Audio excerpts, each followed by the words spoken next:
गरीब bamboo burger वाली। रेखा का पति रामू कुल्फियां बेचा करता था, पर वो जो भी कमाता था उसे दारू पर उड़ा दिया करता था। वो रोज दारू पीकर घर आता था। जल्दी खाना लगा दे, बहुत भूख लगी है। खाना कहाँ से लगाऊं? घर में तो एक दाना भी नहीं है। अभी पिछले महीने तो राशन भरवाया था। वो आधा किलो चावल तो पूरे महीने चल लिए, अब इससे ज्यादा और क्या करूं? तुम तो दारू पीकर झूमते हुए आ जाते हो और जबान हिला देते हो।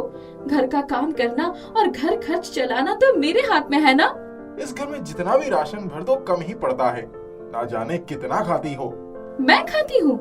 कुल्फी बेचकर जो भी आता है उससे दारू में उड़ा देते हो और मुझसे कह रहे हो? मुझे कुछ भी कहना, पर मेरी दारू को कुछ मत कहना। मैं अपने पैसे की पीता हूँ। इस बात से फर्क नहीं पड़ता कि दारू किसके पैसों से पी जा रही है। बस मुझे तो ये है कि आप दारू ना पिया करें, क्योंकि आप दारू पीते हैं तो अपने बस में नहीं होते और दारू पीकर सारा पैसा उड़ा देते हैं आप। खाना देना है तो दे, भाषण मत दे। अगर खाना नहीं है तो मैं सोने जा रहा हूँ। हे भगवान, क्या करूं मैं इस आदमी का। रामू और रेखा में रोज इसी तरह से बहस होती थी, पर रामू दारू पीना नहीं छोड़ता था। एक दिन रामू दारू पीकर आता है और छोटी सी बात पर रेखा को बहुत मारता है और उसे घर से बाहर निकाल देता है। उसके घर के पास में ही बम्बू का खेत था। वो उसमें जाकर बैठ जाती है। मेरे पिता ने इतना दहेज दिया, पर इस आदमी ने सब कुछ दारू में गवा दिया और आज मुझे धौंस दिखाता है कि मेरे पास है ही क्या। और आज तो इसने हद ही कर दी, मुझे घर से बाहर निकाल दिया। मुझे अब इस बम्बू के खेत में ही अपना गुजारा करना होगा। रेखा जैसे तैसे उस बम्बू के खेत में अपनी रात गुजारती है, परंतु सुबह उसको बहुत तेज भूख लगती है तो वो बाजार की तरफ जाती है। उसे बाजार में एक बर्गर की दुकान दिखती है। इस बर्गर की दुकान पर तो बहुत भीड़ लगी हुई है और मुझे भूख भी बहुत लगी है। मैं भी एक बर्गर खाकर देखती हूँ। लगता है सब बर्गर बहुत पसंद करते हैं। रेखा अपने पल्लू में से 30 रुपए निकालती है और बर्गर खा लेती है। उसको बर्गर बहुत स्वादिष्ट लगता है। वो बहुत ध्यान से बर्गर बनता हुआ देखती है और मन में सोचती है, ये सब बर्गर को इतना पसंद करते हैं तो क्यों ना मैं भी बर्गर बनाकर बाजार में बेचूं। मेरी खुद की कमाई होगी तो रामू मुझे कुछ भी नहीं कह पाएगा और मुझे रामू के ऊपर निर्भर करना ही नहीं पड़ेगा। रेखा सोच तो लेती है, परंतु वो समझ नहीं पाती है कि वो सामान कहाँ से लाए, क्योंकि जो 30 रुपए थे उसने तो बर्गर खा लिया था। तभी उसकी निगाह अपने हाथ की एक चूड़ी पर पड़ती है। माँ, मुझे माफ कर देना। मैं तुम्हारी निशानी को अपने व्यवसाय में लगाने जा रही हूँ, पर हाँ, अगर मेरा कारोबार अच्छा चल गया तो तुम्हारी ये निशानी मैं जरूर छुड़वा लूंगी। रेखा अपनी माँ की आखिरी निशानी को बेचकर बर्गर का सामान ले आती है, परंतु अब उसके सामने ये समस्या भी थी कि उसके पास कोई बर्तन नहीं था। इसलिए वो मन में विचार करती है, क्यों ना मैं बर्तन बनाने में बम्बुओं का उपयोग कर लूं। उनको जोड़ जोड़कर मैं बर्गर बनाने के बर्तनों को तैयार करूंगी, जिसमें मुझे कोई खर्च करने की जरूरत नहीं होगी। पहले तो मैं ये सोचती थी कि ये बम्बू किस काम आ सकते हैं, पर आज ये मेरे बहुत काम आएंगे।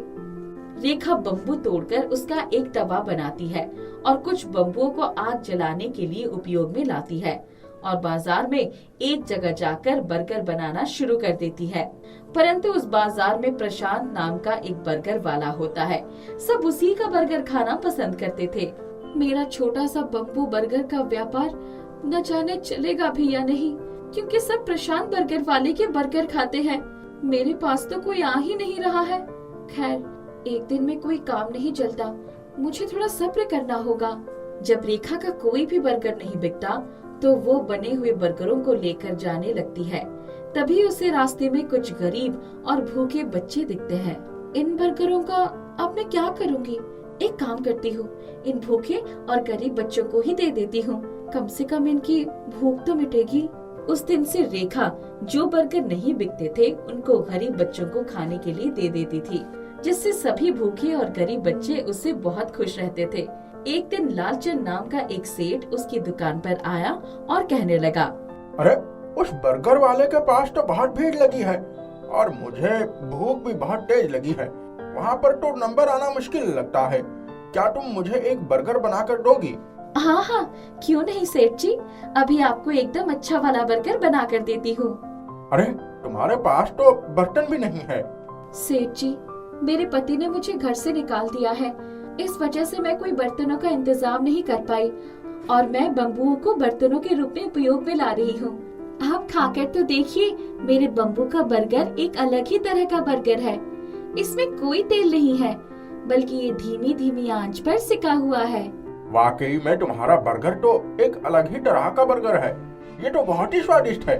मैं अपनी बेटी के शादी में एक अलग तरह की डिश लगाने की सोच रहा था और तुमने ये उपाय दे दिया। क्या तुम मेरे लिए काम करोगी? हाँ हाँ, क्यों नहीं सेठ जी। लालचंद अपने घर के फंक्शन में बम्बू बर्गर बनवाता है तो वो सभी को बहुत पसंद आते हैं और सभी रेखा की दुकान का एड्रेस ले लेते हैं। ये तो एक अलग तरह की बर्गर है। ऐसे बर्गर तो भैया हमने कभी नहीं खाए। ये स्वादिष्ट होने के साथ साथ पौष्टिक भी है। एक बर्गर मुझे भी देना। अब सब बम्बू बर्गर बहुत शौक से खाते थे और रेखा को बम्बू बर्गर वाली के नाम से जानते थे। अब रामू भी उसका इस काम में हाथ बटाने लगा था और धीरे धीरे उसने अपनी शराब भी